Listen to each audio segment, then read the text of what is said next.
সহিহ বুখারীর একটা বর্ণনা শুনেন, 6338 নম্বর হাদিস। কাফের যে, যার ইমান নাই, তারে কিয়ামতের মাঠে আল্লাহ ডাকবেন। ইউজাউ বিল কাফিরি ইয়াউমাল কিয়ামাহ, কিয়ামতের মাঠে ডাকবে। ডাকার পর বলবে, লাউ কানা লাকা মিলউল আরদি যাহাবা, আচ্ছা এই পুরো দুনিয়া পরিমাণ স্বর্ণ যদি তোমাকে দেওয়া হয়, আকুনতা তাফতাদিবি, তুমি কি পুরো দুনিয়া পরিমাণ স্বর্ণ আমারে দিয়ে দিবা জাহান্নাম থেকে বাঁচার জন্য? আল্লাহ বলবে তারে। কাফের জবাব দিবে, ফায়াকুলু নাম, হ্যাঁ আল্লাহ আমি দিয়ে দিব, আমার যদি দুনিয়া পরিমাণ স্বর্ণ হয় আমি দিয়ে দিব, তা আমার জাহান্নাম থেকে বাঁচায়া দেন। আল্লাহ বলবেন, কদ সুইলতা মা হুয়া আইসার, তোমার কাছে আরো সহজটা চাওয়া হয়েছিল, আমি তো এত কঠিন কিছু চেয়েছিলাম না। যদি খালি আমি আল্লাহকে এক আল্লাহ বলে বিশ্বাস করতাম, এই বিশ্বাসের কারণে একদিন তোমার জান্নাত দিয়ে। তো বলছিলাম ডান হাতে আমলনামা, আলহামদুলিল্লাহ। আল্লাহ না করেন, আল্লাহ না করেন বিপরীতটা যেন না হয়, কিন্তু হয়ে গেলে অবস্থাটা কি হবে? এই বিষয়টা আজকে থেকে আমরা কল্পনায় রাখবো, টেনশনে আনবো যে আল্লাহ ডান হাতে আমলনামা দিয়েন। ইমান কারে কয়? ইমান বলা হয় ভয় আর আশার মাঝে থাকা। বলেন, ভয় আর আশা। একদিক দিয়ে আশা, না আল্লাহ মাফ করে দিবে, আরেক দিক দিয়ে ভয়, আল্লাহ আমি তো কত ভুল করি, আরেক দিক দিয়ে আশা, না আমার রব ক্ষমা করে দিবে। এটাকে বলা হয় ইমান। আল ইমানু বাইনাল খাউফি ওয়ার রাজা, ইমান হলো ভয় আর আশার মাঝে। তাহলে আমরা ভয়ও পাই আবার আশাও রাখি, আমরা ভয়ও পাই আশা রাখি। আশা রাখি ডান হাতে পাবো, আবার ভয় হয় আল্লাহ যদি বিপরীতটা হয়ে যায়। আল্লাহ আমাদেরকে কথাগুলা বোঝার তৌফিক দান। তো ওই ব্যক্তি বলবে, মা আগনা আন্নি মালিয়া, আমার সম্পদ আমার কোনো কাজে আসে নাই। হালাকা আন্নি সুলতানিয়া, আজকে আমার রাজত্ব প্রভাব প্রতিপত্তি আমার কথায় কত মানুষ করত, কত মানুষ বসত। আজকে আমার রাজত্ব আমার কোনো কাজে আসে নাই, রাজত্ব ধ্বংস হয়ে গেছে। খুজুহু ফাগুল্লুহু, আল্লাহর পক্ষ থেকে বলা হবে তাকে ধরো। ফাগুল্লুহু, তার গলার মধ্যে বেড়ি পড়াও। সুম্মাল জাহিমা সল্লু, এরপর ধাক্কা মেরে জাহান্নামের মধ্যে ফেলে দাও। সুম্মা ফি সিলসিলাতিন যারউহা ৭০ যিরাআন ফাসলুকু, এরপর ৭০ গজ একটা শিকল দিয়া তারে বাঁধো। কয় গজ? এক তাফসীরে আছে নাক দিয়া শিকলটা ঢুকায়া পিছনের রাস্তা দিয়ে বের করে তারে এই শিকলের মধ্যে বাঁধা হোক।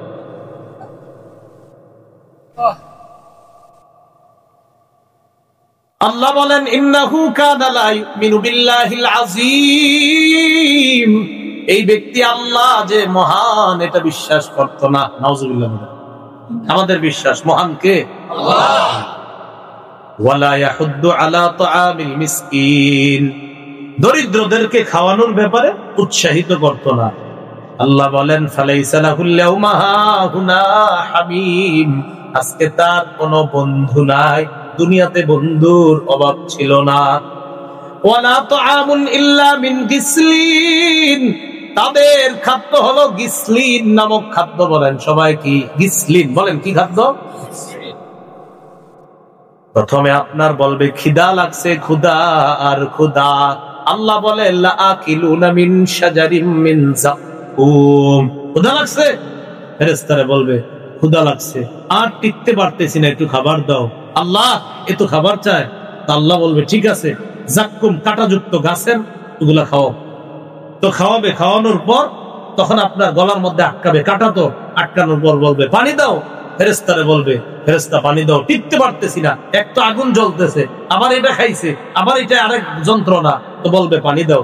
আল্লাহ পানি চাইতেছে, কি করব? আল্লাহ বলবে দাও সাদিদু আহলিন নার, জাহান্নামী অন্যান্যদের পুঁজগুলা একত্রিত কইরা ওই পুঁজগুলা পানি হিসাবে খাইতে দাও। ওয়ালা তাআমুন ইল্লা মিন গিসলিন লা ইয়াকুলুহু ইল্লাল খাতিউন, অপরাধীরা এগুলা খাবে।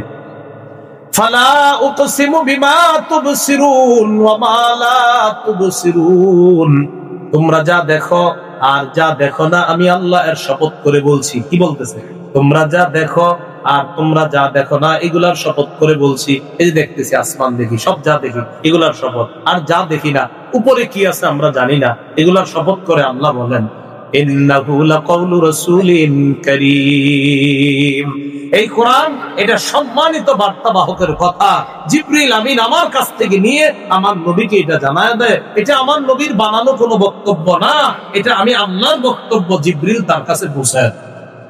ওই কাফেররা অস্বীকার করে, কয় তোর কিসের কিয়ামত, তোর কিসের আখিরাত, এগুলা কইত। তো আল্লাহ বলে, নবী আপনি বলেন এটা তো আপনার বানানো কোনো কথা না, এগুলো তো আমি আল্লাহর কথা।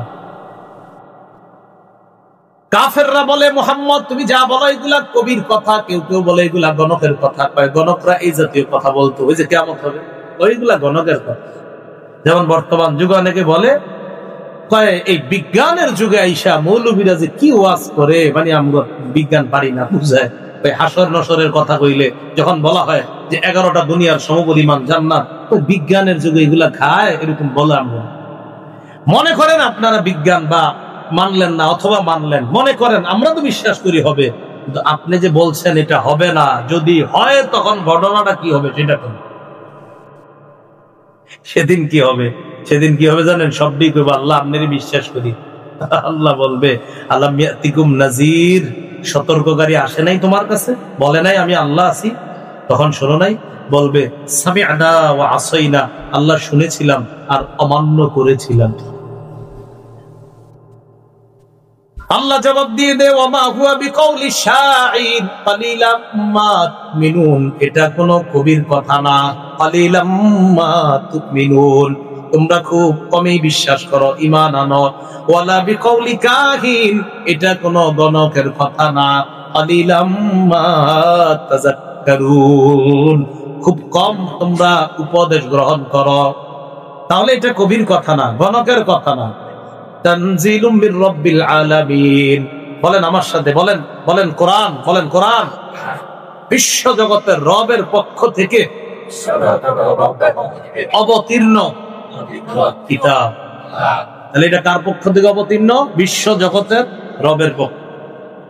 এখন ওই হেরা অভিযোগ দেয় নবী এগুলা বানায়া পায়, এইসব কথা বলে। তো আল্লাহ কি বলে দেখেন, ওয়ালাউ তাকাব্বালা আলাইনা বা'দাল আকাবিল, মুহাম্মদ সাল্লাল্লাহু আলাইহি সাল্লাম যদি আমার নামে বানায়া কিছু বলতো, আল্লাহ বলতেছে যদি বানায়া বলতো এই কোরআনের কোনো বিষয়, উনি যদি নিজে বানায়া বইলা ফেলতো এটা কোরআনের, মানে নবী বানায়া যদি বলতো এটা কোরআনের আয়াত, আল্লাহ বলে লাখাযনা মিনহু বিল ইয়ামিন, তার ডান হাতটা আমি ধরতাম, সুম্মা লাকাতা'না মিনহুল ওয়াতিন, তার গলার গ্রীবার আমি রগটা কাইটা দিতাম। আল্লাহ বলে, দেখছেন তোমরা কি কও যে আমার নবী বানায়া পায়? আমার নবী যদি বানায়া বলতো যে এটা কোরআনের কথা নিজ থেকে কিছু, আমি নবীর ডান হাত ধরতাম আর তার গলাটা আমি কেটে দিতাম। ধমক দিতেছে, কার উপর কি অপবাদ দাও? ফামা মিনকুম মিন আহাদিন আনহু হাজিজিন, তো আমি যদি এরকম কাটতাম, গ্রীবা কাটতাম, তখন তোমরা কেউ বাঁচানোর জন্য বাধা হতে পারতে না। আমি ঠিকই এটা করে ফেলতাম। নবী যদি বানায়া কিছু বলতো, তিনি বানায়া বলে না, এটা তার কথা না, এগুলো আমার বক্তব্য। জিবরিল আমিন তার কাছে পৌঁছায়, আর জিবরিল তোমাদের, নবী তোমাদের কাছে এগুলো বলে দেয়। এরপরে আল্লাহ পাক রব্বুল আলামিন বলেন ওয়া ইন্নাহু লাতাযকিরাতুল লিল মুত্তাকিন, এই কোরআন মুত্তাকিদের জন্য উপদেশ, যারা আল্লাহরে ভয় করে তাদের জন্য উপদেশ। ওয়া ইন্না লানা'লামু আন্না মিনকুম মুকাজ্জিবিন, আল্লাহ বলে আমি জানি তোমাদের মধ্যে একদল, তোমাদের মধ্য থেকে একদল এই কোরআনকে অস্বীকার করে। আসেন আসেন আপনাদের সামনে এসেও কয় আমরা ইসলাম কায়েম করব, এই করব, সব ঠিক আছে, আবার দেখবেন আরেক জায়গায় গিয়ে বলবে যে এটা ঠিক না, ওটা ঠিক না। একবারে যেখানে যেমনি সামাল দেওয়া যায়। ওয়া ইন্না লানা'লামু আন্না মিনকুম মুকাজ্জিবিন, আমি জানি তোমাদের মধ্য থেকে একদল কোরআনকে অস্বীকার করবে। অনেকে দেখবেন আমাদের মধ্যে অনেকে মাইক নিয়ে বলে এটা কোরআনের কোথাও নাই, হাদিসের কোথাও নাই। আপনারা অনেকের সামনে বলেন জি জি ঠিক, আপনি কেমনি বুঝলেন এটা যে কোরআনে নাই, হাদিসে নাই? আপনাদের দুই একজন এখন ঠিক, হ্যাঁ, মানে একজন সাধারণ জনগণ প্যান্ট শার্ট পরে সামনে এসে আপনাদের দ্বারা বলতেছে এই কথা কোরআনের কোথাও নাই। 6236 আয়াত উনি পড়ছে, তো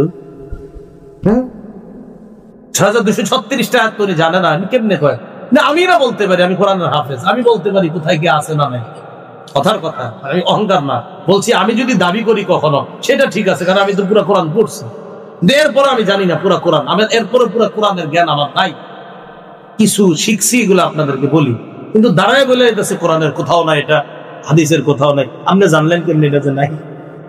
বলে আল্লাহ আমাদেরকে হেফাজত করেন। তো আল্লাহ বলছে ইন্না লানা'লামু আন্না মিনকুম মুকাজ্জিবিন, তোমাদের একদল, তোমাদের মধ্য থেকে একদল আছে অস্বীকার করে, এটাও আমি জানি। ওয়া ইন্নাহু লাহাসরাতুন আলাল কাফিরিন, কোরআন কাফেরদের জন্য আফসোস। আচ্ছা এটা কি বলল আল্লাহ? কোরআন কাফেরদের জন্য আফসোস কেমনে? কিয়ামতের ময়দানে কাফেররা যখন শাস্তির মধ্যে পড়বে তখন আফসোস করে বলবে, আহারে কোরআন কেন মানলাম না। এই হলো আফসোস। কোরআন কাফেরদের জন্য আফসোস মানে কি? বলবে আহারে কোরআন কেন মানলাম না, এটা তো আফসোস। এই হলো আফসোস। ওয়া ইন্নাহু লাহাক্কুল ইয়াকিন, কোরআন আসলেই সত্য। বলেন কোরআন আসলেই সত্য, বাস্তবিক সত্য, ইয়াকিনান সত্য। ফাসাব্বিহ বিসমি রাব্বিকাল আযীম, তুমি তাসবিহ পাঠ করো, আপনি তাসবিহ পাঠ করেন। বিরাব্বিকাল আযীম, আপনার মহান রবের তাসবিহ পাঠ করেন। সামুদ জাতি অস্বীকার করছে, আদ জাতি অস্বীকার করছে, নূহ নবীর জাতি অস্বীকার করছে, ফেরাউন অস্বীকার করছে, লূত নবীর জাতি অস্বীকার করছে। সবাইরে আল্লাহ ধ্বংস করে দেখায় দিছে। কিয়ামতের বিষয়টা যারা অস্বীকার করেছে তাদেরকে ধ্বংস করেছে। আমরা মুসলমান যারা, আমাদের বিশ্বাস কিয়ামত হবে, বাস্তবিক হবে, আসলেই হবে, সত্যি সত্যি হবে, এটা হলো আমাদের বিশ্বাস।